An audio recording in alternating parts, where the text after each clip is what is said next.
ஒரே ஒரு விஷயம் சொல்றேன், உட்கார்ந்துருக்கீங்க 3 மணி நேரம் 4 மணி நேரம், அது எல்லாமே உண்மை. ஆனா கேட்கிற நமக்கு வந்து அவ்வளவு கஷ்டமா இருக்கிறப்ப ரெஸ்பான்ஸே இல்ல, பாதி பேர் ரெஸ்பாண்ட் பண்றாங்க, பாதி பேர் போட்டோ எடுக்கிறாங்க, பாதி பேர் வந்து கவனிக்கல, பாதி பேர் எந்திரிச்சு போறாங்க, பாதி பேர் டீ குடிக்கிறாங்க, பாதி பேர் அவங்க ஃபேமிலியோட பேசிட்டு இருக்காங்க. ஒரே ஒரு விஷயம் சொல்லவா, இத்தனைக்கு நடுவிலும் ஒரு மனிதன் தம் வேலையை தான் பார்க்கறானா அவன் மட்டும்தான் வாழ்க்கையில சாதனையாளனாகவே மாற முடியும், வேற யாரும் மாற முடியாது. Simple logic.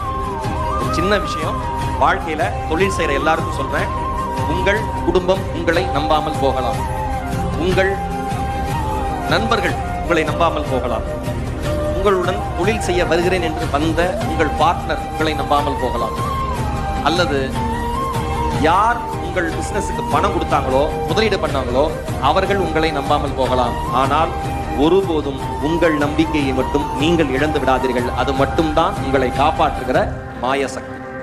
உங்களை நீங்க நம்புங்க.